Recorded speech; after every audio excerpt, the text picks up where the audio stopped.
அத்தியாயம் 1. வாழ்க்கையின் விளிம்பில் ஒரு மனிதன். குளிர்ந்த காற்றுடன் காற்றும் சேர்ந்து அலறியது. நள்ளிரவில் வானளாவிய கட்டிடங்கள் மற்றும் மால்கள் மற்றும் பல துடிப்பான நிலவின் அடையாளங்களின் ஒளியின் பிரகாசத்தில் நகர வாழ்க்கை வழக்கம் போல் ஓடிக்கொண்டிருந்தது. இந்த வானளாவிய கட்டிடங்களுக்கும் மில்லியன் கணக்கான மக்களுக்கும் இடையில் அத்தகைய அலுவலக கட்டிடங்களில் ஒன்றின் மிக உயரமான கட்டிடத்தின் விளிம்பில் ஒரு மனிதன் நின்று கொண்டிருந்தான். அவன் ஒரு பெருமூச்சு விட்டு பிரகாசமான நிலவை பார்த்து கண்களை மூடிக்கொண்டான். தன் வாழ்க்கை எப்படி, ஏன் இப்படி ஆனது என்று யோசித்துக் கொண்டே இருந்தான். தனக்குள் யோசித்துக் கொண்டே தேவகன் கேட்டான், மனிதனே, நான் மட்டும் ஏன் இவ்வளவு பரிதாபமாக வாழ்கிறேன்? எதுவும் எனக்கு சரியான வழியில் எனக்கு நடக்கவில்லை. நான் மட்டும் ஏன் எப்போதும் ஒரு பொருட்டல்ல என்று உலகமே எனக்குச் சொல்ல முயற்சிப்பது போல் இருக்கிறது. தேவகன் தனது குழந்தை பருவத்தை நினைவு கூர்ந்தார். அவருக்கு அப்போது 12 வயது சிறுவயதில் இருந்த நினைவுகள். அவர் தனது வகுப்பில் உள்ள மற்ற குழந்தைகளுடன் ஒப்பிடுகையில் பாடங்களை வாசிப்பதில் சிறந்த திறமை கொண்ட ஒரு நல்ல குழந்தை. விரைவாக பதில் சொல்வதற்காக ஆசிரியர்கள் எப்போதும் அவரை பாராட்டுவார்கள். வார்த்தைகளை சரியாக உச்சரிப்பதில் அவர் எப்போதும் சிறந்தவர். மேலும் புத்தகத்திலிருந்து ஒரு அத்தியாயத்தை எளிதில் மூச்சு திணறாமல் படிக்க முடியும். ஆனால் இது அவரது சக மாணவர்களுக்கு அதே நேரத்தில் அவரை பிடிக்காமல் போனது. நாட்கள் செல்ல செல்ல சிலர் அவரை கொடுமைப்படுத்தத் தொடங்கினர். தேவகன் தனது ஆசிரியர்களிடம் உதவி கேட்டபோதும் யாரும் அவருக்கு உதவவில்லை. சிலர் இது குழந்தைகளுக்கிடையேயான ஒரு சிறிய சண்டை என்று கூறுகிறார்கள். சிலர் பள்ளி நிர்வாகத்தால் தங்கள் வகுப்பில் உள்ள மாணவர்களை புறக்கணித்ததாக குற்றம் சாட்டப்படுவதை தவிர்க்க வேண்டுமென்றே சம்பவங்களை மூடிமறைக்க முயற்சிக்கிறார்கள். எனவே தேவகன் தனக்குத் தேவையான உதவியை ஒருபோதும் பெறவில்லை.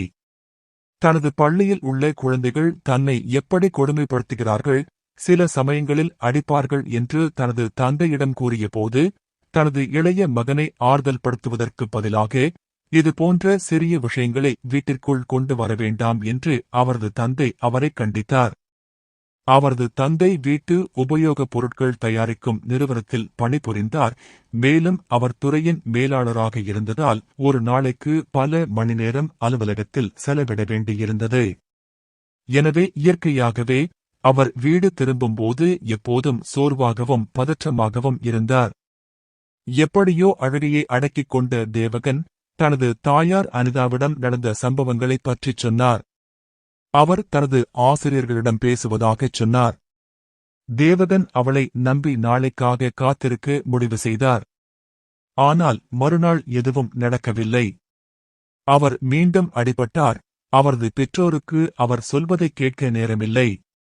தேவகன் பார்த்து பார்த்து மேன்திகல் என்று சொன்ன அவரது மூத்த சகோதரர் தயாளன் கூட 17 வயதுடையவர். அவர் தனது பள்ளியின் பேஸ்பால் அணியின் ஒரு சேர்ந்திருந்தார். மேலும் அவரது வளர்ச்சியின் வேகம் காரணமாக அவர் பெரும்பாலும் தனது உடலுடன் உடல் ரீதியாகவும் மனதில் எரிச்சலுடனும் நடந்து கொண்டார். அவன் தன் தம்பியைப் பற்றி கவலைப்படாதது போல அவன் கவனம் செலுத்தவில்லை. சேவகன் தன் அக்கா தர்ஷனிடம் கேட்க முடியவில்லை. ஏனென்றால் அவன் தவறுதலாக அவளுடைய அறைக்குள் நுழைந்தாலும் அவள் அவன் மீது கோபப்படுவாள். அவள் தன் பொருட்கள், உடைகள் மற்றும் தோற்றத்தில் மிகவும் விசித்திரமாக இருந்தாள். எப்போதும் கண்ணாடி முன் நிறைய நேரம் செலவிடுவாள். ஏனென்றால் கடவுளுக்குத்தான் என்ன காரணம் என்று தெரியும். எனவே அவரது குடும்பத்தினரும் பள்ளி ஊழியர்களும் அவருக்கு உதவத் தவறியதால் தேவகன் பள்ளியில் துன்புறுத்தலை தாங்குவதைத் தவிர வேறு வழியில்லை.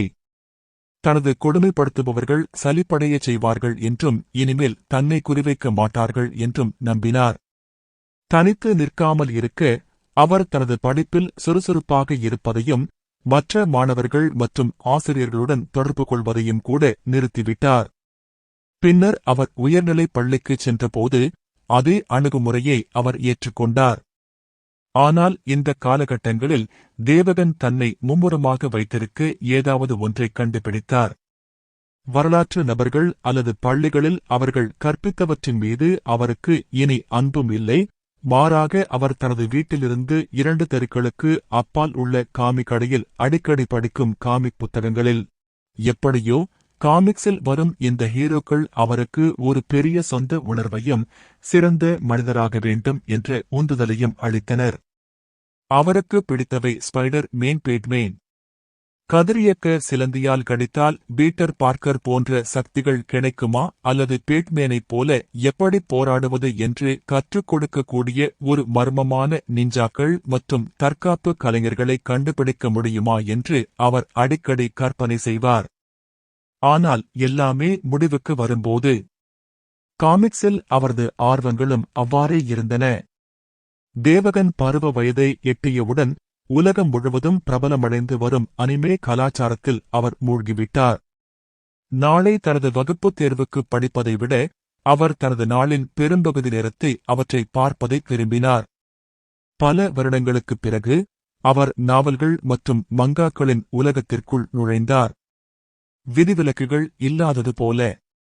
போதை தரும் சாகுபடி கதைகள், கொரிய வேட்டைக்காரர் மன்வாக்கள், ஆர்பிஜி மெனிகர் ரியாலிட்டி விளையாட்டு கதைகள் மற்றும் எதற்கும் உதவாத ஒட்டக டிரக்குனால் தாக்கப்பட்டு மறுபிறவி எடுக்கிறார் அல்லது வேறொரு உலகத்திற்கு மாற்றப்படுகிறார் போன்ற வலையில் அவர் சிக்கிக் கொண்டார்.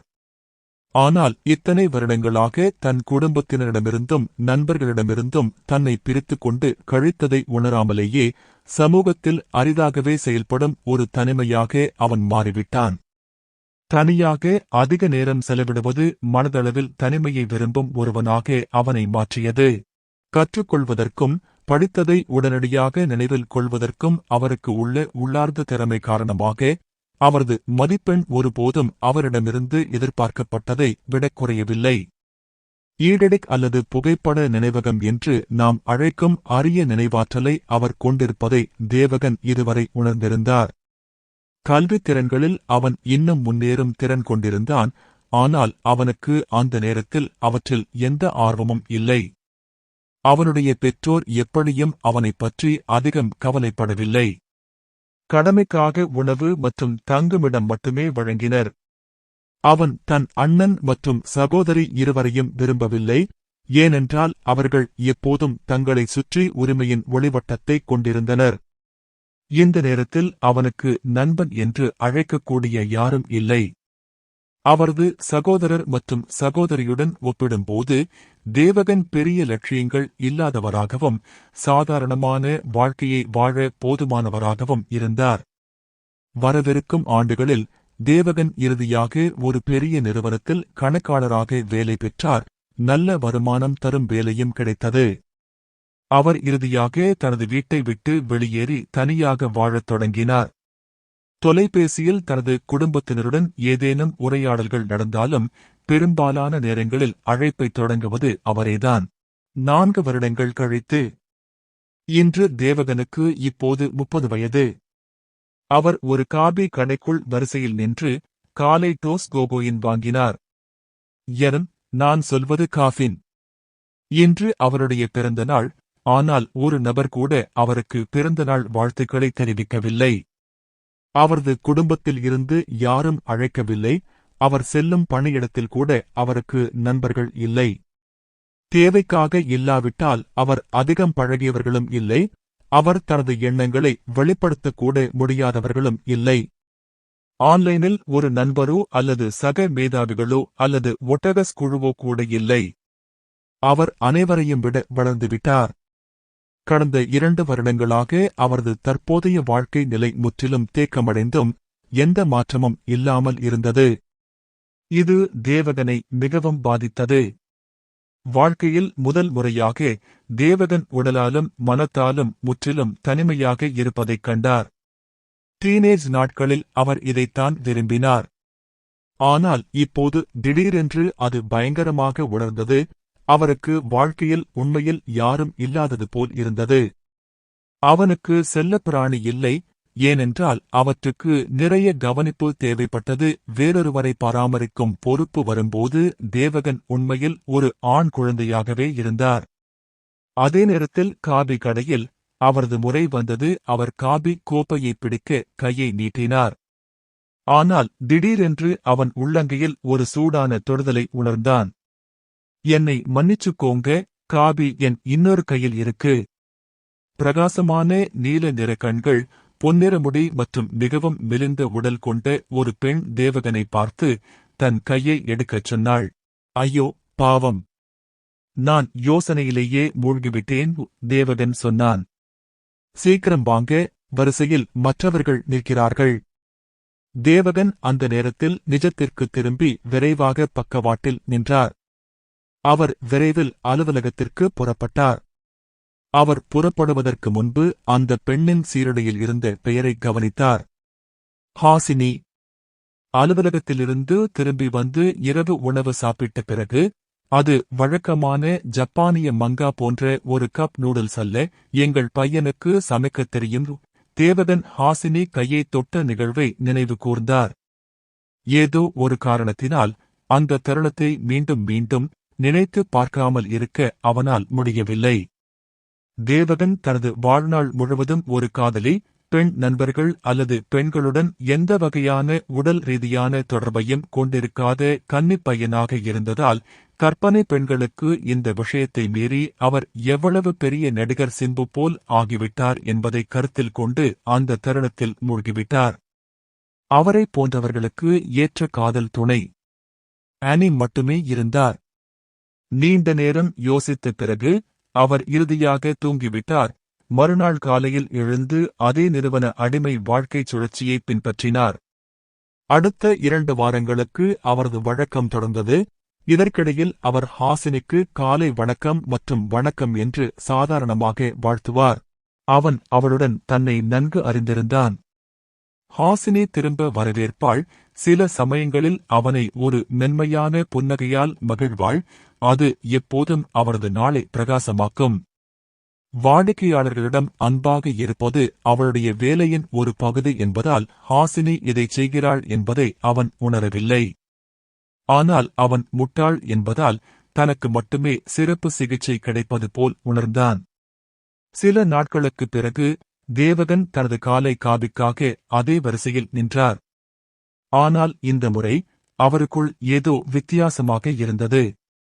அவர் தனது வாழ்க்கையில் முதல் முறையாக ஒரு பெண்ணின் மனதை தொட விரும்பினார். தேவகன் தனக்குள் நினைத்துக் கொண்டார், என்ன மோசமாக நடக்க முடியும்? அவள் என்னை முற்றிலுமாக நிராகரிக்கிறாள். அல்லது அதிகபட்சம், இங்கே சிலருக்கு முன்னால் நான் என்னை அவமானப்படுத்துவாள். ஐயோ, இது ஏன் இவ்வளவு கடினம்? இந்த துறையில் தேவகன் ஒரு முட்டாள். மோசமான நிலைக்கு அவர் ஏற்கனவே தயாராகிவிட்டார். ஹாசினி தனது வேலையிலிருந்து விடுபட்ட பிறகு தேவகன் காபி குடித்து 10 நிமிடங்களுக்குப் பிறகுதான் அந்த வேலை முடிந்தது. அவர் ஹாசினி பக்கம் வந்து அவளிடம் கேட்டார். ஹே ஹாசினி, கொஞ்சம் டைம் இருக்கா? ஆமா. என்ன அது? ஓ, ஒன்றுமில்லை. இன்றிரவு நீ சுதந்திரமாக இருக்கிறாயா என்று நான் கேட்க விரும்பினேன். ஹாசினி ஆச்சரியப்பட்ட கண்களுடன் தேவகனை பார்த்தாள். இன்றிரவு நான் சுதந்திரமாக இருப்பதைச் சார்ந்து உங்களிடம் சில திட்டங்கள் இருந்திருக்கும் என்று நான் கருதுகிறேன். தேவகன் திடுக்கிட்டான். நான் யாராச்சும் கண்டுபிடிச்சிருக்கேனா? அவன் தைரியத்தை வரவழைத்து, ஆமாம். நான் உன்னை இரவு உணவிற்கு வெளியே அழைக்க விரும்பினேன் என்றான். தேவகன் தன் முழு பலத்தையும் பயன்படுத்தி சொன்னான். அவன் மிகவும் அமைதியாகவும் நம்பிக்கையுடனும் இது அவனுக்கு ஒரு சாதாரண அன்றாட விஷயம் போல ஒலித்தான். ஆனால் உள்ளுக்குள் அவன் ஃபக் ஃபக் ஃபக் என்று இருந்தது. நான் ரொம்பவே குழப்பிவிட்டேன் என்று இருந்தான். ஆனால் ஆச்சரியப்படும் விதமாக அடுத்த நொடியில் ஹாசினி பதிலளித்தார். இரவு 8 மணிக்கு சென்ட்ரல் சிட்டி பார்க்கில் என்னை அழைத்துக்கொள். நான் அருகில் வசிக்கிறேன். உங்கள் தொலைபேசி எண்ணைக் கொடுங்கள், முகவரியை பின்னர் அனுப்புகிறேன் என்றாள். பிரமித்துப் போனேன். திகைத்துப் போனேன். இந்த வார்த்தைகள் தேவகனின் முகபாவனைகளை முழுமையாக விவரிக்கின்றன. அவர்தான் கேட்டதை நம்பவே இல்லை. அவர் ஒரு உடனடி மறுப்பை எதிர்பார்த்தார். ஆனால் ஆச்சரியப்படும் விதமாக அவர் அப்படியில்லை. நீ ஜோக் அடிக்கல, சரியா? நீ சரின்னு சொல்லுவாய்ன்னு நான் நினைக்கவே இல்லை. ஹாசினி அவனை பார்த்து, நீங்க என்னை வெளியே கூப்பிடுறதுக்காக நான் காத்துட்டு இருந்தேன். நீங்க இன்னும் அதிக நேரம் எடுத்திருந்தா நானே அதை செஞ்சிருப்பேன் என்றாள். இது ஒரு கனவா? யாரும் குறும்பு பண்ணல, இல்லையா?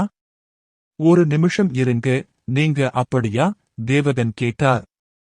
நிச்சயமா. இந்த எல்லா மக்களிலும் இங்கே ரெகுலர் வாடிக்கையாளர்கள நிறைய பேரு. நாம காலையில சந்திக்கும் போதெல்லாம் நீங்க மட்டும்தான் என்னை நாய்க்குட்டை கண்களால பாக்குறீங்க. நீங்க என்னை வரவேற்ற பிறகு நீங்க எப்பவும் இருக்கிற சிரிப்பை நான் கவனிக்கலன்னு நினைக்காதீங்க. எங்க பொண்ணுங்களுக்கும் நம்ம சொந்த உள்ளுணர்வு இருக்கு. நீங்க என்னை விரும்புறது வெளிப்படையா இருந்துச்சு. அப்போ உனக்கு ஏன் ஒரு வாய்ப்பு கொடுக்க கூடாதுன்னு யோசிச்சேன். ஹாசினி அவனை பார்த்து ஒரு புன்னகையை வீசினாள். தேவகன் தான் முற்றிலும் பொருத்தமற்றவர். அந்த பெண் ஏன் பையனின் வார்த்தைகளைச் சொல்கிறாள்? நிலைமையை கட்டுப்படுத்துவது போல் தோன்றியது. அது அவனுடைய பாத்திரமாக இருக்க வேண்டும். வாழ்க்கையில் முதல் முறையாக தேவகன் தன்னைத்தானே கேள்வி கேட்டுக் கொண்டான், தான் உண்மையிலேயே ஒரு ஆணா என்று. சரி, அவ்வளவுதான் அவனால் பதிலளிக்க முடிந்தது. ஹாசினி தனது எண்ணை தனது தொலைபேசியில் வைத்தவுடன் தேவகன் தி ஃபிளாஷ் போல அந்த இடத்தை விட்டு வேகமாக ஓடிவிட்டான். சில நிமிடங்களுக்கு முன்பு நடந்தது உண்மை என்று தேவகன் நம்பவில்லை. அவர் தன்னைத்தானே சில முறை கிள்ளினார். கனவு காணவில்லை என்பதை உறுதிப்படுத்த 2 முறை முகத்தில் அறைந்தார். இறுதியாக அவர் தனது வாழ்க்கையின் முதல் டேட்டிங்க்கு மனதளவில் தன்னை தயார்படுத்திக் கொண்டார். இன்றிரவு பாதியிலேயே செல்ல தன்னால் முடியாது என்பது அவருக்கு தெரியும். ஏனென்றால் டேட்டிங் விஷயத்தில் முதல் எண்ணம்தான் கடைசி எண்ணம். ஆச்சரியப்படும் விதமாக டேட்டிங் நன்றாக நடந்தது. தேவகன் தயங்கவில்லை. அவர் ஒரு நல்ல உணவகத்தில் முன்பதிவு செய்தார். இரவு உணவிற்கு முன் ஹாசினியை ஒரு மிருகக் காட்சிசாலைக்கு அழைத்துச் சென்றார். இதுவரையிலான வாழ்க்கை கதைகளை பகிர்ந்து கொண்டு அவளுடன் வேடிக்கையாக இருந்தார். அவருக்கு ஆச்சரியமாக, ஹாசினி ஒரு ஏழை குடும்பத்தைச் சேர்ந்தவர். தனது செலவுகளை ஈடுகட்ட ஒரு காபி கடையில் வேலை கிடைத்தது. மேலும் சில நடிப்பு வகுப்புகளையும் எடுத்து வந்தார். தற்போது அவர் தனது கல்லூரி நண்பர்கள் சிலருடன் ஒரு பகிரப்பட்ட குடியிருப்பில் வசித்து வந்தார். ஹாசினி தேவகனை விட 3 வயது இளையவர். அவர் தனியாக வசித்து தன்னைத்தானே பராமரித்துக் கொண்டாள். இதனால் ஹாசினி மீது அவருக்கு மரியாதை கிடைத்தது. சில ஆண்களை பொறுத்தவரை சுயசார்பு மற்றும் கடின உழைப்பாளி பெண்கள் நம்பகமானவர்கள் மற்றும் சமூக ஊடகங்களில் இந்த நாட்களில் அப்பாவின் சிறிய இளவரசிகளை விட வலுவான குணாதிசயங்களை கொண்டுள்ளனர். இந்த டேட்டிங்க்கு பிறகு அடுத்த சில வாரங்களில் தேவகன் மற்றும் ஹாசினி இடையே விஷயங்கள் முன்னேறிக் கொண்டே இருந்தன. ஆனால் ஒரு நாள் ஹாசினி திடீரென்று காணாமல் போனார். அவள் தேவகனின் அழைப்புகளை எடுக்கவில்லை. அவளுடைய அரை தோழர்களுக்கு கூட அவள் எங்கே போனாள் என்று தெரியவில்லை. இந்த நேரத்தில் ஹாசினி மீது மோகம் கொண்ட தேவகன் தனக்குள் ஏதோ ஒன்று இல்லாதது போல் உணர்ந்தான்.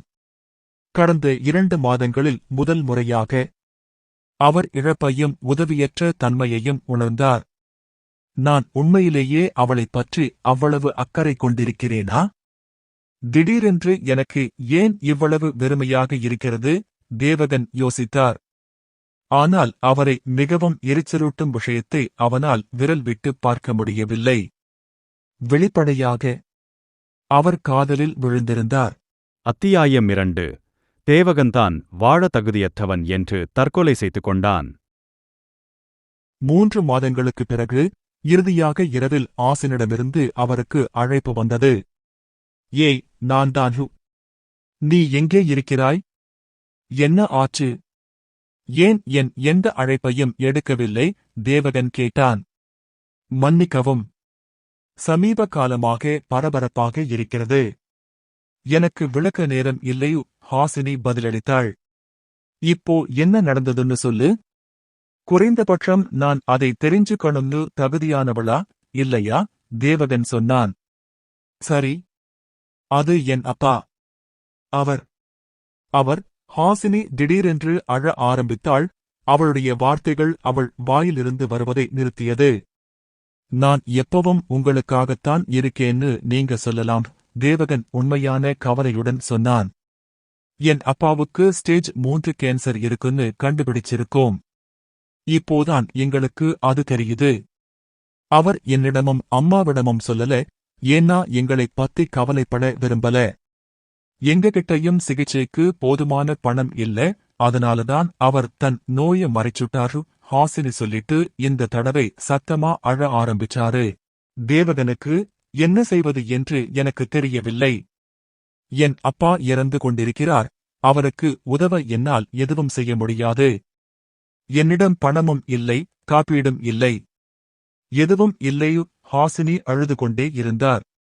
தேவகன் தனது தொலைபேசியின் மறுபக்கத்தில் இதை கேட்டுக் கொண்டிருந்தார். இந்த நேரத்தில் தனது தந்தை இறந்து கொண்டிருப்பது போல் உணர்ந்தார். ஹாசினியின் மீதான பற்றுதலால் அவளுடைய வலியை அவர் தனது சொந்த வலியாக உணர்ந்தார். அவர் விரைவாக பதிலளித்தார். உங்களுக்கு எவ்வளவு தேவை என்று தேவகன் கேட்டார். நீங்க என்ன சொல்றீங்க? ஹாசினி பதிலளித்தாள். உங்க அப்பாவோட சிகிச்சைக்கு எவ்வளவு பணம் தேவைன்னு நான் சொன்னேன். நான் அதை ஏற்பாடு செய்ய முடியும். நான் ஒரு கணக்காளர், ஞாபகம் இருக்கா? அவன் குரலில் கவலையும் அக்கறையும் கலந்தான். சுமார் 30 லட்சம் தேவை. கவலைப்படாதே. என்கிட்ட கொஞ்சம் சேமிப்பு இருக்கு. நான் உதவ முடியும். தேவகன் உறுதியான குரலில் சொன்னான்.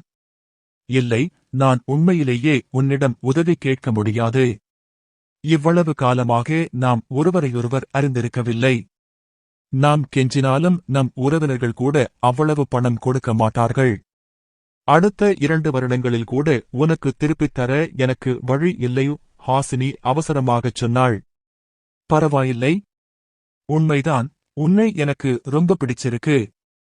இது திடீர்னு தவறான நேரத்துல வருதுன்னு எனக்கு தெரியும். ஆனா கேளு. பரவாயில்லை. நீ என்னை ஏமாற்ற மாட்டன்னு எனக்கு தெரியும் அளவுக்கு நான் உன்னை நம்புறேன். நீ என்ன பாடுபடுறன்னு தெரிஞ்சு எனக்கு தூக்கம் வராது. நான் உதவி பண்ணி இருக்க முடியும். அதனால தயவு செஞ்சு மறுக்காதீங்கள். மென்மையான குரலில் சொன்னான். சில கண மௌனத்திற்குப் பிறகு ஹாசினி மீண்டும் பேசினாள். தேவகன், நன்றி. நான் உண்மையிலேயே நன்றி சொல்லணும். இதிலிருந்து மீள்வதற்கு எனக்கு வேறு வழியே இல்லை. நீ என்னை பத்தி இப்படித்தான் யோசிச்சிருப்பன்னு எனக்கு தெரியும். உண்மை என்னன்னா, எனக்கும் உன்னை ரொம்ப பிடிக்கும். ஆனா நாம நம்ம உணர்வுகளை இப்படி வெளிப்படுத்துவோம்னு நான் நினைச்சதே இல்லை. ஆமாம், நீங்க நல்ல நிலைமைக்கு வந்ததும் மறுபடியும் அந்த பேச்சுவார்த்தையை நடத்துவோம். இப்போ உங்க வங்கிக் கணக்கை எனக்கு அனுப்புங்க. நான் பணம் அனுப்புறேன். தேவகன் சொன்னான். பண விஷயத்தில் அவர் முட்டாள் இல்லை. மளிகைப் பொருட்கள், வாடகை மற்றும் பிற வரிகளைத் தவிர அவர் உண்மையில் எதற்கும் அதிகம் செலவிட வேண்டியதில்லை. எனவே கடந்த 2 ஆண்டுகளில் அவர் நிச்சயமாக சிலவற்றைச் செய்து, சில தனியார் வாடிக்கையாளர்களுக்கும் சில பக்க வேலைகளைச் செய்தார். அது வேறு யாராக இருந்தாலும் தனது பணம் எங்கே போகிறது என்பதை பார்க்க முதலில் ஆழமாகச் செல்வார். ஆனால் ஹாசினி தனது உணர்வுகளால் குருடாக்கப்பட்டிருந்ததாலும் இவ்வளவு காலமாக தனக்கு உண்மையில் தொடர்பு இருப்பதாக உணர்ந்த ஒரே நபர் அவள்தான் என்பதாலும் அதை பற்றி அவன் அதிகம் யோசிக்கவில்லை. அவளுடைய மோசமான சூழ்நிலையில் அவளுக்கு உதவ விரும்பினான். மேலும் தனது குடும்பத்திற்கு உதவிய ஒரு ஹீரோவாக தோன்றுவது அவளுடைய பெற்றோரை சந்திக்க ஒரு நாள் வந்தால் அவர்கள் மீது ஆழமான தாக்கத்தை ஏற்படுத்தும். ஹாசினி தனது பெயரில் பதிவு செய்யப்பட்ட கணக்கு எண்ணை அவருக்கு அனுப்பினார். தேவகன் 2வது யோசனை இல்லாமல் பணத்தை மாற்றினார். அடுத்த வாரம் முழுவதும் ஹாசினி அவருக்கு எந்த அழைப்பும் வரவில்லை. அந்த நேரத்தில் அவளை தொந்தரவு செய்வது மோசமானது என்று அவர் நினைத்தார். 9வது நாளில் அவளையும் அவளுடைய அப்பாவின் உடல்நிலையையும் விசாரிக்க மீண்டும் அவளை அழைக்க முடிவு செய்தார்.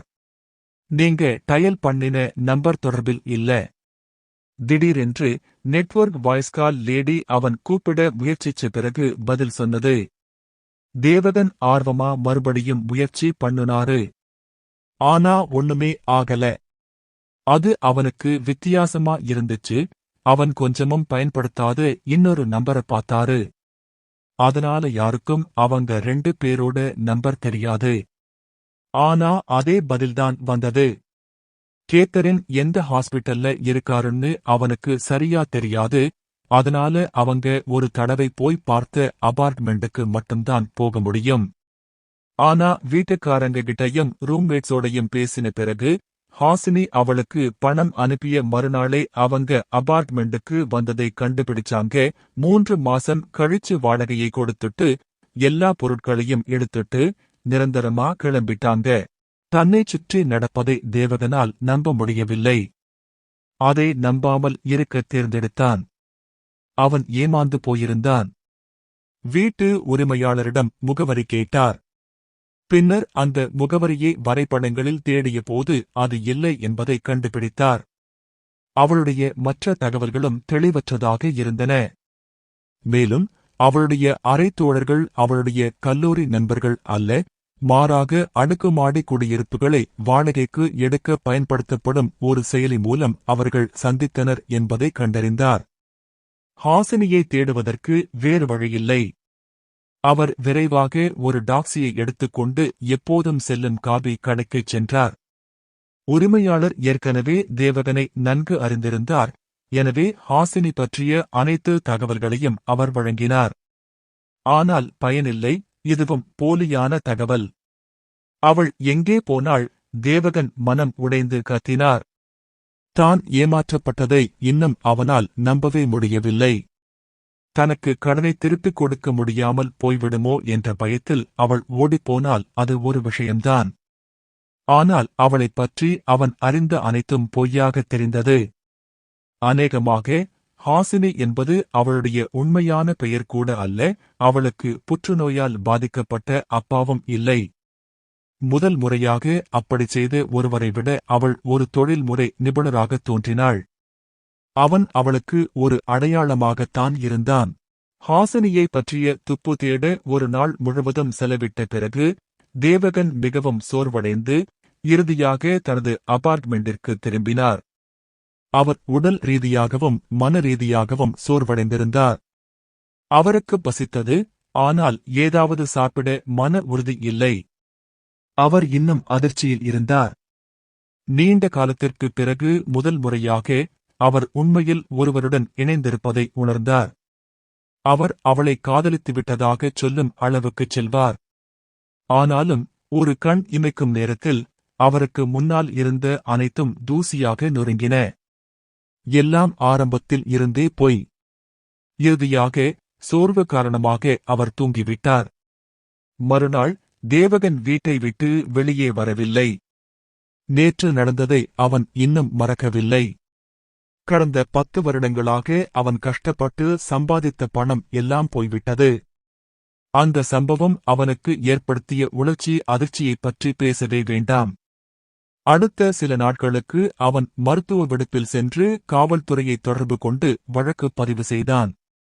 ஆனால் விசாரணைக்காக அவனால் எதையும் வழங்க முடியவில்லை. அவனிடம் ஹாசினி புகைப்படம் கூட இல்லை. போலீசார் அவளை எப்படியாவது கண்டுபிடித்து விடுவார்கள் என்று நம்புவது மட்டுமே அவனால் செய்ய முடிந்தது. அடுத்த வாரம் தேவகன் தனது வேலைக்கு திரும்பிய போது எல்லோரும் அவரை பார்த்துக் கொண்டிருந்தார்கள். அவருடைய சக ஊழியர்களில் ஒருவர் அவரிடம் வந்து தாழ்ந்த குரலில் கூறினார், தேவகன், நீ இப்படி ஒரு முட்டாளாக இருப்பாய் என்று நினைக்கல. ஒரு பெண்ணை இவ்வளவு மோசமாக புணர வேண்டுமென்றால் ஒரு விபச்சாரியை வேலைக்கு அமர்த்தியிருக்கலாம். முகத்தில் ஒரு அடக்கமான புன்னகையுடன் அவரது சக ஊழியர் கடைசி வார்த்தையை மிகவும் சத்தமாகச் சொன்னார், அதைச் சுற்றியுள்ளவர்கள் தெளிவாக கேட்கும்படி. நீங்க என்ன சொல்றீங்க? தேவகன் ஆச்சரியத்துடன் கேட்டார். தேவகன் ஹாசினியை பற்றி உரிமையாளரிடம் கேட்டபோது தனது சக ஊழியர்களில் ஒருவர் காபி கடையில் இருப்பதைக் கண்டார். பின்னர் அவள் எப்படி ஒரு மோசடி செய்பவர் என்பது பற்றிய செய்திகள் பரவின. இது காபி கடை ஊழியர்கள் உட்பட பலரை ஆச்சரியப்படுத்தியது. ஆனால் மேலும் தொலைக்காட்சியில் இருக்க அவள் தேவகன் 30,000 லட்சம் மோசடி செய்த விவரமும் கசிந்தது. செய்தி அவரது அலுவலகத்தை அடைய அதிக நேரம் எடுக்கவில்லை. உண்மையில் அவரது துறையில் உள்ள அனைவருக்கும் அவரது துரதிருஷ்டவசமான கதை பற்றி தெரியும். இது அவருக்கு மிகுந்த அவமானத்தையும் கேலியையும் ஏற்படுத்தியது. தேவகன் ஒரு சாக்கு போக்கு சொல்லி திட்டுவதற்கான ஒரு வாய்ப்பாக இது அமைந்தது. ஏனென்றால் தேவகன் எப்போதும் சரியான நேரத்தில் வேலையைச் செய்து முடிப்பவராகவும் ஒரு பெரிய பணியை ஒருபோதும் மறுக்காதவராகவும் இருந்தார். அவரது சாதனை பதிவை மட்டுமே அடிப்படையாகக் கொண்டு அவர் உயர் நிர்வாகத்தின் இதயங்களை வென்றார், மேலும் எதிர்காலத்தில் பதவி உயர்வுக்கு ஒரு நம்பிக்கைக்குரிய நபராக அவரைக் கண்டறிந்தனர். நாய்களை உண்ணும் உலகில் ஒரு சாதாரண வதந்தி கூட உங்கள் பெயரை சேற்றில் இழுத்துச் செல்ல போதுமானது. அது நடக்கும்போது உண்மை கூட ஒரு பொருட்டல்ல. தேவகன் இந்த அலுவலக ஏமாற்று வேலைகளில் ஒருபோதும் சிக்கிக் கொள்ளவில்லை, ஆனால் அவருக்கும் பெருமை இருந்தது. வேலை நேரம் முடியும் வரை அவர் அதைச் செய்ய முடியவில்லை. அவர் விடும் ஒவ்வொரு மூச்சும் ஒரு நித்தியம் போல் உணர்ந்தார். ஷிப்ட் முடிந்ததும் அவர் உடனடியாக வெளியேறவில்லை. புத்துணர்ச்சி பெறவும் மனதை குளிர்விக்கவும் சுமார் 32 மாடிகள் உயரமுள்ள அவர்களின் கட்டிடத்தின் மேல் மாடிக்குச் சென்றார். கடந்த வாரம் அவருக்கு வாழ்க்கையில் மிக மோசமான அனுபவத்தை கொடுத்தது. பள்ளியில் அவரை கொடுமைப்படுத்திய குழந்தைகளிடமிருந்து அவர் பெற்ற அடிகளை விட இது அதிக வலியை ஏற்படுத்தியது. அவரது பெற்றோர் அவருக்கு அளித்த ஏமாற்றத்தின் தோற்றத்தை விட இது அதிக வலியை ஏற்படுத்தியது. அவரது மன உறுதியும் பெருமையும் இந்த அளவுக்கு சோதிக்கப்படவில்லை. அவரது கன்னங்களில் கண்ணீர் ஆறு போல வழிந்தது. அவர் இறுதியாக உடைந்து போனார். அவரது வாழ்க்கை எவ்வளவு குழப்பமாகவும் தனிமையாகவும் பரிதாபமாகவும் மாறிவிட்டது என்பதை அவரால் இனி பொறுத்துக் கொள்ள முடியவில்லை. அவரது சொந்த செயல்களும் அதில் மிகப்பெரிய பங்கை கொண்டிருந்தன என்பதை அவர் நன்கு அறிந்திருந்தார். உலகத்தின் மீது பழி சுமத்தி பாதிக்கப்பட்டவராக நடிக்க அவர் ஒரு நயவஞ்சகர் அல்ல. ஆனால் இந்த நேரத்தில் அவர் எதை பற்றியும் அறியாமல் இருந்தார். அவர் தொலைந்து போனார், உதவியற்றவராக, தனிமையாக, நம்பிக்கையற்றவராக. யாராவது தனது தோளில் கை வைத்து எல்லாம் சரியாகிவிடும் என்று சொல்வார்களா என்று ஏங்கினார். ஆனால் உண்மையில் இந்த நேரத்தில் அவரை தேடி வருபவர்கள் யாரும் இல்லை. அவன் யாரை அழைத்தான்? கடந்த 3 மாதங்களாக அவன் பேசாத பெற்றோரா? சிறுவயதிலிருந்தே அவனுடன் எந்தவிதமான பிணைப்பும் இல்லாத அவனுடைய உடன் பிறந்தவர்களா? டீனேஜ் நாட்களில் அவன் போற்றி பார்த்த அவனுடைய கற்பனை கதாபாத்திரங்கள் சிலைகளா? நண்பர்களே, அந்த புராண உயிரினங்கள் என்ன? ஒரு சமூகத்திற்குள் எங்கு பொருந்தினாலும் ஒரு மனிதன், ஒரு துப்புரவு பணியாளராக பணிபுரிபவர் முதல் ஒரு பன்னாட்டு நிறுவனத்தின் தலைமை நிர்வாக அதிகாரி வரை அவரவர் சுயமரியாதையையும் பெருமையையும் கொண்டிருந்தார். ஆனால் இன்று தேவகனுக்கு அதெல்லாம் நொறுங்கிப் போய்விட்டது. மேலும் அவர் தன்னைத்தானே கேட்டுக்கொண்டார். தேவகன், நீ மட்டும் ஏன் இவ்வளவு பரிதாபமாக வாழ்கிறாய்? எதுவும் எனக்கு ஒரு முறையாவது சரியான வழியில் நடக்க மாட்டேங்குது. நான் மட்டும் ஏன் எப்போதும் குச்சியின் குறுகிய முனையை பெறுகிறேன்? நான் உண்மையில் ஒரு பொருட்டல்ல என்று உலகமே எனக்குச் சொல்ல முயற்சிப்பது போல் இருக்கிறது. அந்த நொடியில் அவர் கட்டிடத்தின் உச்சியின் விளிம்பை நோக்கி நடந்து சென்று கீழே பார்த்தார். என் வாழ்க்கை வாழ தகுதியானவனா? தேவகன் தன்னைத்தானே கேட்டுக்கொண்டான். பல வருட மகிழ்ச்சியின்மை, தப்பிக்கும் தன்மை, தனிமை ஆகியவை தேவகனை இந்த தருணத்திற்கு கொண்டு வந்தன. ஹாசினி அவனுக்கு ஒரு வாழ்க்கை பாடத்தை கற்றுக் கொடுத்து அவனது இதயத்தை உடைப்பது இத்தனை வருடங்களாக பூமிக்கு அடியில் இருந்த எரிமலையை வெளியேற்றும் ஒரு துளை போன்றது. அவளுடைய செயல் வெறும் ஒரு வெளியேற்றம் மட்டுமே. அவனுடைய மனநிலை எப்படியும் விரைவில் அல்லது பின்னர் வெளிப்பட்டிருக்கும். தேவகன் கோபத்தின் அடிப்படையில் செயல்களைச் செய்யும் உணர்ச்சிவசப்பட்ட முட்டாள் அல்ல. அவர் சிறுவயதிலிருந்து மிகவும் பகுத்தறிவுள்ள நபர். ஆனால் அவரது விரக்தி அவரை சிறப்பாகச் செய்தது. இப்போது அவருக்கு 2 தேர்வுகள் இருந்தன. அவரது அபார்ட்மெண்டிற்கு திரும்பிச் சென்று அதை அழுது புலம்புங்கள். பின்னர் அவர் வாழ்ந்தாலும் இறந்தாலும் யாரும் கவலைப்படாத தனது சாதாரண வாழ்க்கையைத் தொடருங்கள். பேனாவைப் போல அவர் மாற்றத்தக்கவர். அல்லது அவர் இப்போது செய்ய நினைத்ததைச் செய்யுங்கள். ஏனென்றால் அவன் திரும்பிச் சென்றாலும் என்ன செய்வான்? ஹாசினியை கண்டுபிடித்து ஏதோ ஒரு திரைப்படம் அல்லது நாவல் கதையைப் போல அவளை பழிவாங்கவா? இனி அவளை கண்டுபிடிப்பது சாத்தியமில்லை என்பது அவனுக்கு நன்றாகவே தெரியும். அவள் தன்னைப் போன்ற பலருக்கு இதைச் செய்திருக்கலாம். அவளுடைய செயலை புரிந்து கொள்ளாதவன் அவன் ஒரு முட்டாள். வேலை சூழலைப் பத்தி சொல்லவே வேண்டாம். இனிமேல் அவர் என்ன செய்தாலும், வேலையில் எவ்வளவு சிறப்பாக செயல்பட்டாலும், அவர் எப்போதும் ஒரு கேலி பொருளாகவே பயன்படுத்தப்படுவார். அவர் வேலையை விட்டுவிட்டு வேறு எங்காவது வேலைக்குச் சென்றாலும் அவரது வாழ்க்கை முறை அப்படியே இருக்கும், வேறு இடமாகத்தான் இருக்கும். தேவகன் தனது கன்னத்தில் இருந்து வந்த கடைசி துளி கண்ணீரைத் துடைத்தான். தனது தற்போதைய மனநிலையைத் தாண்டிச் செல்ல அவருக்கு வழி தெரியவில்லை. அவர் விளிம்பில் நின்று நள்ளிரவு நிலவை நோக்கிப் பார்த்தார். இப்போதுதான் அவர் கிட்டத்தட்ட 7 மணி நேரமாக அழுது புலம்பிக் கொண்டிருந்தார் என்பதை உணர்ந்தார். நேர ஓட்டத்தைக் கூட அவர் கவனிக்கவில்லை. தேவகன் ஒரு ஆழ்ந்த மூச்சை எடுத்து கண்களை மூடினார். அவர் முகத்தில் குளிர்ந்த காற்று வீசுவதை உணர்ந்தார். அவர் கூறினார், மனிதனே, என்ன ஒரு பரிதாபகரமான வாழ்க்கை அது. இந்த நேரத்தில் அவர் தனது உடலை விட்டுவிட்டு கீழே குதித்தார். உயரமான கட்டிடத்திலிருந்து அவரது உடல் கீழே இறங்கும்போது அவ்வளவு உயரத்தில் காற்றின் அழுத்தம் அவரது உடலை ஒரு காத்தாடி போல தள்ளியது. அவரது உடல் இறுதியாக தரையில் விழும் வரை சில முறை கோணங்களை மாற்றியது. துவார். தெருவின் ஓரத்தில் இரத்தம், குடல், எலும்புகள் மற்றும் கண்மணிகள் சிதறி கிடந்தன. திகில் படங்களால் கூட பின்பற்ற முடியாத ஒரு கொடூரமான காட்சி உருவானது. தெருவின் ஒரே பாதையில் நடந்து சென்ற டஜன் கணக்கான மக்கள் பயத்திலும் அதிர்ச்சியிலும் நடுங்கினர்.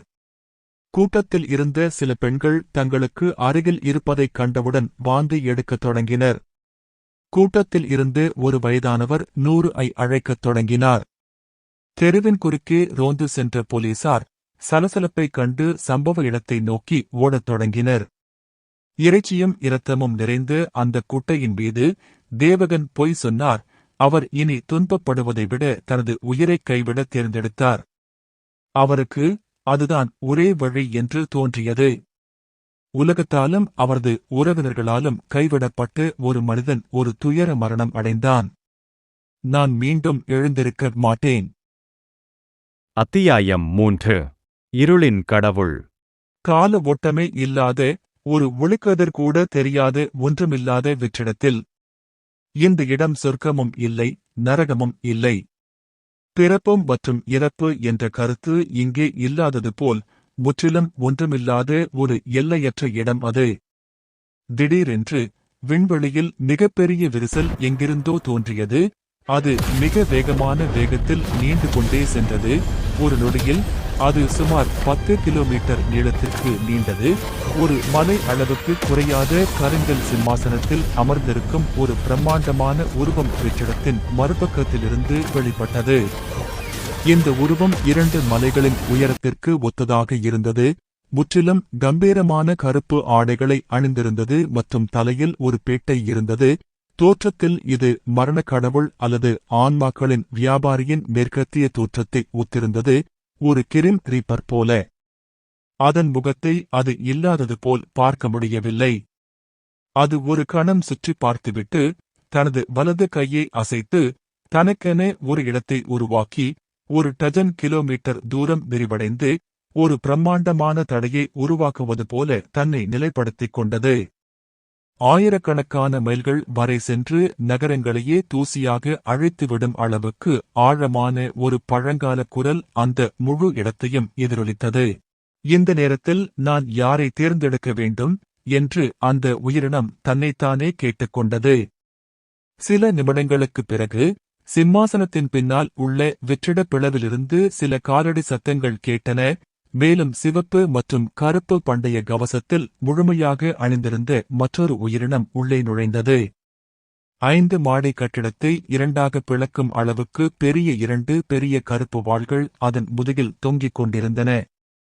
போர்வீரனைப் போல தோற்றமளிக்கும் அந்த உயிரினத்தின் தலை கூர்முனை மற்றும் கொம்புகள் கொண்ட தலைக்கவசத்தால் மூடப்பட்டிருந்தது.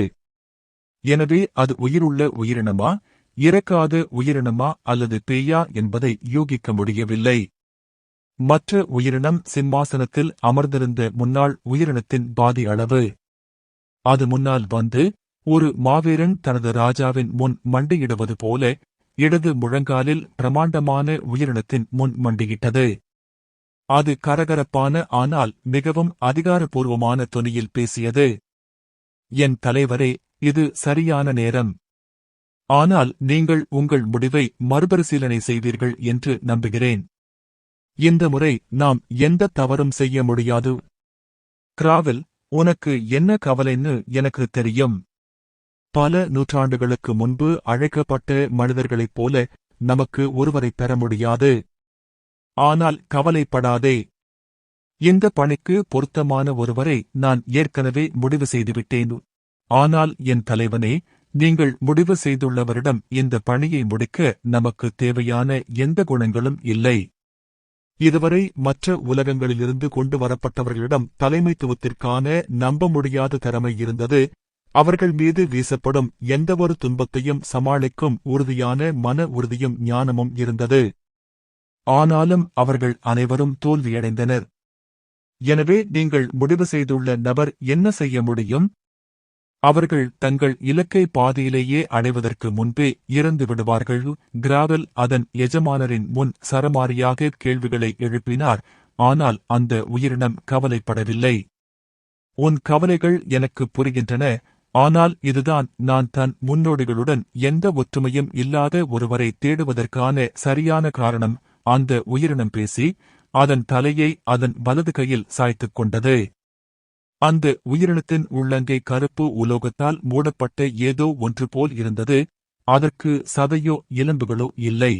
மீண்டும் பேசப்பட்டவர், இந்த முறை நமக்கு வித்தியாசமான மற்றும் மிகவும் வழக்கத்திற்கு மாறான ஒருவர் தேவை. ஆனால் என் தலைவரே, இது அநேகமாக நமக்கு கடைசி வாய்ப்பு. இனிமேல் யாரையும் மீண்டும் அழைக்க உங்களுக்கு வலிமை இருக்காது. குறைந்தது அடுத்த 1000 ஆண்டுகளுக்கு அல்ல, அதற்குள். மற்ற கடவுள்கள் தங்கள் சொந்த தேர்ந்தெடுக்கப்பட்டவர்களையே பணியை முடிக்கச் செய்வார்கள். இது எங்களால் தாங்க முடியாத இழப்பாக இருக்கும். கிராவெல் ஒரு கடுமையான முகத்துடன் கூறினார். என் முடிவு இறுதியானது, கிராவெல். சில சமயங்களில் நிச்சயமற்ற தன்மை உங்களுக்கு அதிசயங்களைக் கொண்டு வரக்கூடும். இந்த அழைப்பு அவருக்கு முன் வந்தவர்களை விட அதிகமாக இருக்கும் என்று கூறப்பட்டது. இனி விழாவாக நிற்கவில்லை. இருளின் கடவுள் தனது கையை அசைத்தார். அவர்கள் இருந்த தடையின் உள்ளே 1 கிலோமீட்டர் அளவிலான பிளவு திறக்கப்பட்டது. திடீரென்று நீல நிறத்தைச் சுற்றி மில்லியன் கணக்கான பிரகாசமான கோள வடிவ வெள்ளை உருண்டைகள் அந்த பிளவிலிருந்து விரைந்தன. பண்டைய உயிரினம் இந்த ஒளி உருண்டைகள் அனைத்தையும் வெறுமனே பார்த்தது. அதன் கண்கள் பிரகாசித்தன. மேலும் ஒரு சிவப்பு நிற ஒளி அலை அனைத்து உருண்டைகளிலும் நீந்திச் சென்றது. அந்த உயிரினம் கண்களை மூடியது. சில கணங்களுக்குப் பிறகு அது கண்களைத் திறந்து இடது கையை மீண்டும் அசைத்தது. இப்போது நமது விருப்பத்தை நிறைவேற்ற போதுமான அறிவும் அனுபவமும் கொண்ட மிகவும் பரிதாபகரமானவர்களை பார்ப்போம் என்று கூறினார். அடுத்த நொடியில் இந்த பிரகாசமான கோளங்களில் சுமார் 5000 மட்டுமே எஞ்சியிருந்தன. இந்த கோளங்களுக்குள் என்ன இருக்கிறது என்பதை படித்து புரிந்து கொள்ள முயற்சிப்பது போல் அதன் கண்கள் மீண்டும் பிரகாசித்தன.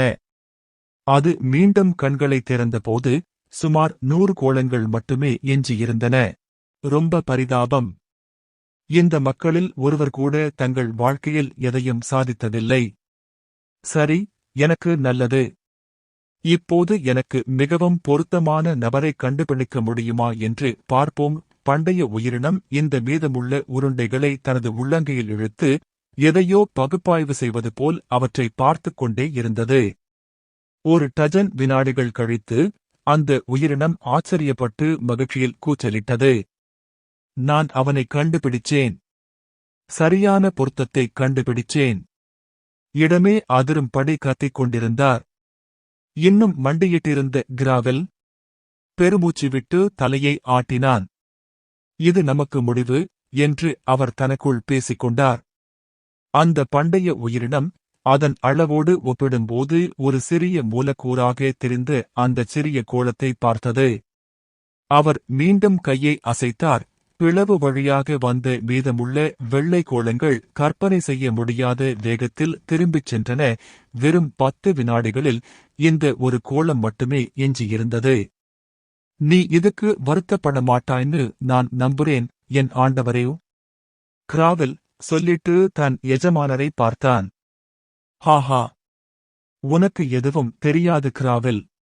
நாங்கள் தங்கத்தை அடித்தோம் என்று சொல்லப்பட்டதும் திடீரென்று வெள்ளை கோளத்தின் கீழே ஒரு தொன்மையான பெண்டாகிராம் தோன்றியது. வெள்ளை கோளம் பிரகாசமாக பிரகாசித்து ஒரு மனிதனின் அளவை எட்டும் வரை விரிவடையத் தொடங்கியது. அது செங்குத்தாக சுருங்கத் தொடங்கியது. அதிலிருந்து 4 கால்கள் உருவாகத் தொடங்கின. 2 கைகள், 2 கால்கள், ஒரு தலை மற்றும் ஒரு தணிக்கை செய்யப்பட்ட வரவிருந்தது. மனித தோற்றம் கொண்ட முகம் இருந்தது, ஆனால் அதன் வெளிப்புறங்கள் முழுமையாக உருவாகவில்லை. முக அமைப்பு சாதாரண மனித முகத்திலிருந்து வேறுபட்டு ஒரு மேனிக்வின் முகத்தைப் போலவே இருந்தது. மனித தோற்றம் கொண்ட இந்த உருவம் கண்களை திறக்கத் தொடங்கியது. எழுந்திரு தேவகா, நான் இருளின் கடவுள். உனக்கு இன்னொரு வாழ்க்கை வாழ வாய்ப்பு கொடுக்க நான் இங்கே இருக்கிறேன். பண்டைய உயிரினம் அதன் அடையாளமாக அறிவிக்கப்பட்டது. நான் மரணத்தையும் நித்திய படுகொலையையும் ஆண்டவர், இருளின் கடவுள். அந்த மனிதன் இறுதியாக கண்களைத் திறந்தான். அது வேறு யாருமல்ல, தேவகன்தான். தன் வாழ்நாள் முழுவதும் பல அதிர்ச்சிகரமான, இதயத்தை உடைக்கும் அனுபவங்கள் மற்றும் ஒரு பெரிய துரோகத்தால் பாதிக்கப்பட்ட பிறகு தற்கொலை செய்து கொண்டு தன் வாழ்க்கையை முடித்துக் கொண்டான். அவரது முந்தைய வாழ்க்கையின் அனைத்து குறிப்பிடத்தக்க மற்றும் மறக்க முடியாத அனுபவங்களின் நினைவுகள் தேவகனுக்கு மீண்டும் வரத் தொடங்கின. அவர் ஒரு துளி கூட அசையவில்லை. அவரது பிரகாசமான உடல் தற்போது காற்றில் தெரியாத சக்தியால் மிதந்து கொண்டிருந்தது. அவரது உடல் இறுதியாக தரையில் மோதியபோது அவர் அனுபவித்து கற்பனை செய்ய முடியாத வலி இன்னும் அவரது நினைவில் முழுமையாக இருந்ததால்தான் இறந்தார் என்பதை அவர் தெளிவாக நினைவில் வைத்திருந்தார். அவன் எதிரே பார்த்தான். அவன் கண்களால் முழுமையாக புரிந்து கொள்ள முடியாத ஒரு உயரமான உயிரினத்தின் உருவத்தைக் கண்டான். இருளின் கடவுள் என்று தன்னை அழைத்துக் கொள்ளும் அந்த உயிரினம் மிகவும் பிரமாண்டமாகவும் மிகவும் சக்தி வாய்ந்ததாகவும் இருந்தது. 100 தேவகன் எண்ணிக்கை கூட அதன் விரல் நகத்திற்கு கூட சமமாகாது. வெகு தொலைவில் வைக்கப்பட்டிருக்கும் ஒன்றை பார்க்க முயற்சிப்பது போல் அவன் கண்களைச் சுருக்கினான். நீ கொஞ்சம் பெரியவனா இருக்க?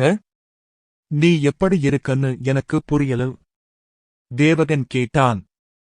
திடீரென்று அவருக்கு பின்னால் இருந்து ஒரு குழப்பமான மரண ஒளி வீசியது. அவர் திரும்பி பார்த்தபோது தனக்கு முன்னால் நின்றதை விட பாதி அளவுள்ள இன்னொருவர் தன்னை மிக கொடூரமாக தன்னை பார்த்துக் கொண்டிருப்பதையும் கண்டார். அந்த மாபெரும் போர்வீரன் போன்ற உயிரினம் அந்தச் சிறிய உயிரினத்தை மில்லியன் கணக்கான துண்டுகளாக வெட்ட விரும்புவது போல் மனிதனை பார்த்துக் கொண்டிருந்தது. அந்த மாபெரும் உருவத்தின் தலைக்கவசத்தின் வழியாக சிவப்பு கருவழித் துண்டு தெரிந்தது. மேலும் அந்த மனித உருவத்தின் மீது கற்பனை செய்ய முடியாத அளவுக்கு பயங்கரமான அழுத்தம் செலுத்தப்பட்டது. நீ ஒரு முட்டாள் மனிதன். என் எஜமானர் மாதிரி ஒரு கடவுளிடம் இப்படி பேச உனக்கு என்ன தைரியம்? நீ வெறும் தூசி மாதிரி. இன்னும் ஒரு கடவுளை உன் நிலைக்கு ஏற்றபடி கேட்கத் துணியலையா? கிராவெல் கோபமாகச் சொன்னான். அதைவிடு, இப்போது என்ன நடக்கிறது என்று அவனுக்கு தெரியாது. சில வினாடிகளுக்கு முன்புதான் அவன் இறந்துவிட்டான். இருளின் கடவுள் சொல்லிவிட்டு அடுத்த நொடியில் விரைவாக தன் அளவை சுருக்கிக் கொண்டார். மறு அளவிடப்பட்ட கடவுள் இன்னும் 10 மாடி கட்டிடத்தின் அளவே இருந்தார். அவன் கிராவலை பார்த்து உன் தோற்றத்தையும் மறு அளவிடுமாறு சைகை செய்தார். மறுபுறம் கிராவல் இன்னும் தேவகனை கொலைகார கண்களால் பார்த்துக் கொண்டே இருந்தான். ஆனால் தன் எஜமானரின் கட்டளைகளை பின்பற்றி தன் அசல் அளவில் பாதியாகிவிட்டான். அதுதான் அவனுடைய வரம்பு. தேவகன் நிம்மதி பெருமூச்சு விட்டுவிட்டு மீண்டும் கடவுளை பார்த்தான். என்னிடமிருந்து உனக்கு என்ன வேண்டும்? தேவகன் இருளில் கடவுளிடம் கேட்டான். தேவகன், நான் என் உலகில் இருளின் கடவுள். நான் உங்களுக்காக ஒரு பணியை வைத்திருக்கிறேன். நீங்கள் எங்கள் உலகில் எனது பிரதிநிதியாகி ஒரு பணியை முடிக்க வேண்டும் என்று நான் விரும்புகிறேன். அதற்கு ஈடாக நீங்கள் சந்தோஷமாக வாழ்ந்து கொண்டிருந்து உங்கள் வாழ்க்கையை மீண்டும் ஒரு மனிதனாக வாழ நான் உங்களுக்கு ஒரு வாய்ப்பை வழங்குவேன். உங்கள் கடந்த காலத்திலிருந்து நீங்கள் முற்றிலும் விடுபட்டு ஒரு புதிய தொடக்கம். கடவுள் தேவகனிற்கு உலகின் மிகப்பெரிய மரியாதையை வழங்குவது போல் கூறினார். மேலும் அவரது தொனியில் மிகவும் தெய்வீகமாகவும் தாராளமாகவும் தோன்றினார். தேவகன் அதைக் கேட்டு ஒரு நிமிடம் அந்த இடத்திலேயே நின்றுவிட்டு நீண்ட மூச்சை இழுத்துவிட்டு உரத்த குரலில் பதிலளித்தார். அடே, நீ ஒரு கடவுளா? அத்தியாயம் 4 தேவகனின் கோபத்தின் வெளிப்பாடு. மானம், முழுமையான மானம். இந்த நேரத்தில் ஒரு மனிதனின் இதயம் கூட துடிக்க முடியாதது போல் இருந்தது. தேவகனின் பதில் இருளின் கடவுள் மற்றும் கிராவில் இருவரையும் வாயடைக்கச் செய்தது. அது அவர்களின் தொண்டையில் ஒரு அம்பு போலத் தாக்கியது. மேலும் இருவரும் ஒரே நேரத்தில் பேசும் மற்றும் சிந்திக்கும் திறனை இழந்தது போல் தோன்றியது. சில வினாடிகள் கடந்துவிட்டன.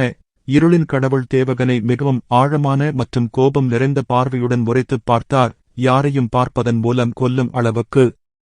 திடீரென்று இருளின் கடவுள் மற்றும் கிராவலின் உடல்கள் இரண்டிலிருந்தும் மிகவும் பயங்கரமான ஆற்றல் ஒளி வெளிப்பட்டது. தேவகனின் உடல் வெடித்து சிதறியது. கற்பனை செய்ய முடியாத அளவுக்கு பயங்கரமான கொலை நோக்கம் சுற்றியுள்ள வளிமண்டலத்தை நிரப்பியது மற்றும் சில டஜன் கிலோமீட்டர் சுற்றளவை உள்ளடக்கியது. இந்த அழுத்தத்தின் கீழ்வரங்கள் கூட சிறிய துகள்களாக மட்டுமே குறைக்கப்படும். உண்மையில் இதையெல்லாம் பெரும் முனையில் இருந்த தேவகன் நடுங்கினார். அவரது ஆன்மா வடிவம், அவரது தற்போதைய வடிவம் வெறுமனே இருப்பிலிருந்து அழைக்கப்பட்டு மீண்டும் உயிர்ப்பிக்கப்படுவது போல் மீண்டும் மீண்டும் மின்னியது. தேவகனுக்கு அவர் ஆயிரக்கணக்கான மரணங்களை சந்தித்தது போல் உணர்ந்தார். அவர் இவை அனைத்தும் தாங்கிக் கொண்டிருந்த இந்த அழுத்தம் அவரது தற்போதைய வடிவத்தை அழித்து ஒரு நானோ வினாடியில் அவரை மீண்டும் கட்டியெழுப்பியது. காலவரையின்றி செயல்முறையை மேற்கொண்டது. ஒரு நிமிடம் இப்படிப்பட்ட துயரமான சூழ்நிலைக்குப் பிறகு இருளின் கடவுள் கிராவில் இறுதியாக தங்கள் கொலை நோக்கத்தை தவிர்த்துவிட்டு தேவகனை பார்த்தார்கள். அவர் தனது அலல்களைத் தொடர்ந்து கொண்டிருந்தபோது அவருக்கு வாயைத் திறந்து கத்தவோ அல்லது புலம்பவோ நேரம் கிடைக்கவில்லை. துல்லியமாகச் சொன்னால் அந்த ஒரு நிமிடத்தில் அவர் உண்மையில் சில 1000 முறை இறந்துவிட்டார். ஆனால் ஒரு அறியப்படாத சக்தி அவரை மீண்டும் தனது முந்தைய நிலைக்கு கொண்டு வந்தது. இது என்ன என்பது பற்றிய ஒரு குறிப்பை தேவகனுக்கு கிடைத்தது. தேவகனின் மிகவும் முரட்டுத்தனமான மற்றும் அவமரியாதையான பதிலுக்குப் பிறகு இருளின் கடவுள் தனது சக்திகளை பயன்படுத்தினார். இருளின் கடவுள் தேவகனிலிருந்து தனது பார்வையை விலக்கிக் கொண்டார். அது முன்பை விட மிகவும் மங்கலாகத் தோன்றியது. கடவுள் மரணம் மற்றும் எல்லையற்ற படுகொழியை ஆட்சி செய்தார். அவர் யதார்த்தத்தின் ஒரு அம்சத்தை கட்டுப்படுத்திய ஒரு உண்மையான கடவுள். பின்னர் கடவுள் ஏமாற்றத்துடன் தேவகனை பார்த்து மீண்டும் பேசினார். இவ்வளவு மோசமான மனிதனை நான் இதற்கு முன்பு பார்த்ததில்லை. மற்ற கடவுள்கள் கூட என்னிடம் இவ்வளவு கேவலமாகவும் அவமரியாதையாகவும் பேசத் துணிவதில்லை. சொல்லுங்கள் மனிதனே, நான் உன்னை உண்மையில் இருட்டிலிருந்து அழைக்கவோ அல்லது காலத்தின் இறுதி வரை உன்னை சித்திரவதை செய்யவோ மாட்டேன் என்று ஏன் நினைக்கிறாய்? கடவுள் தேவகனிடம் கேட்டார். இறுதியாக தனது உணர்வைக் கட்டுப்படுத்திய தேவகன் கடவுளைத் திரும்பி பார்த்து, அப்படியானால் நீ ஏன் அதைச் செய்யக்கூடாது? நான் உயிருடன் இருக்க வேண்டுமென்று நீ ஏன் நினைக்கிறாய்? வேலையை முடித்துவிட்டு என்னை ஏற்கனவே முடித்துவிடு என்று பதிலளித்தார். தேவகனின் பதில் கடவுள் மற்றும் கிராவல் இருவரையும் வாயடைக்கச் செய்தது. தேவகன் சில 1000 முறை மரணத்தை அனுபவிக்க வைத்து அடிபணிய வைக்க முயற்சித்த அவர்கள் செயல் அவரை ஒரு முட்டாளாக்கிவிட்டதா? அல்லது வலி மற்றும் துன்பத்திலிருந்து அவர் முதுமையடைந்து தற்கொலை வெறி பிடித்தவரா? கடவுளிடம் என்று சொன்னதிலிருந்து தேவகன் வாயடைத்து போன கிராவல் தனக்கு பிடித்த பொம்மையை உடைத்து ஒருவரை பார்ப்பது போல் தன் எஜமானரை பார்த்தான். என் ஆண்டவரே, நீங்க அவன் சுயநினைவை முற்றிலுமாக அழிக்கவில்லையா? கிராவல் கேட்டான். இந்த கட்டத்தில் கடவுள் திடுக்கிட்டு கைகளை அசைத்து மறுத்துவிட்டார். ஐயோ, எதற்காக காத்திருக்கிறாய்? என்னைக் கொன்றுவிடு. உன் அசிங்கமான முகங்களை பார்த்து இன்னொரு நொடி கூட நான் வீணாக்க விரும்பவில்லையோ? தேவகன் அதிருப்தி தொனியில் முணுமுணுத்தான்.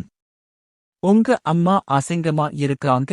கடவுள் கிராவல் இருவரும் மறுப்பு தெரிவித்தனர். இருவரும் தேவகனை அவன் தங்கள் நாயைக் கொன்றது போல் பார்த்தார்கள்.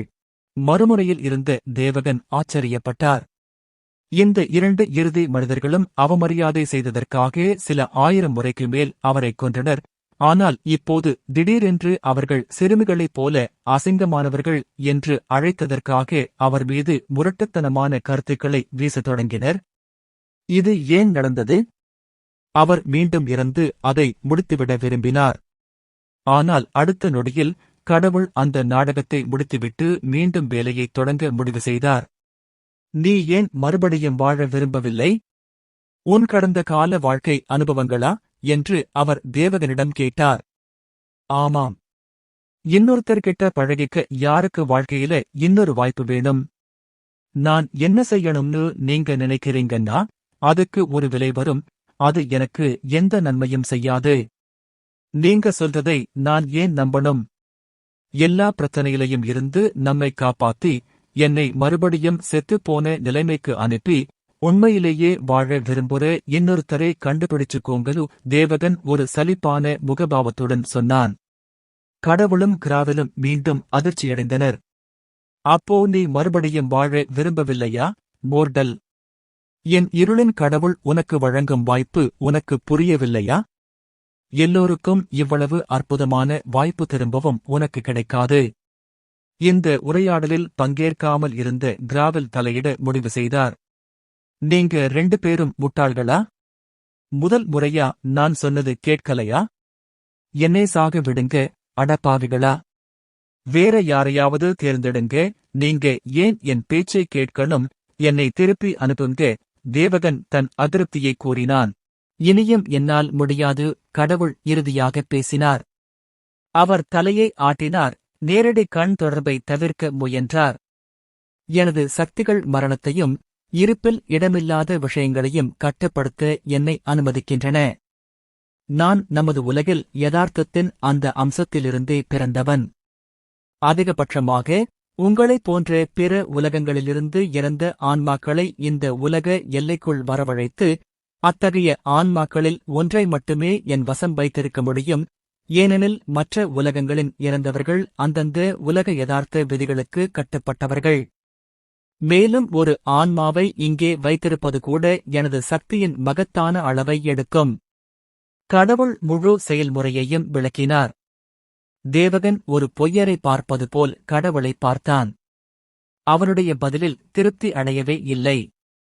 ஆனால் பின்னர் அவன் கடவுளின் சிம்மாசனத்தின் அருகே நின்றிருந்த கிராவலை பார்த்தான்.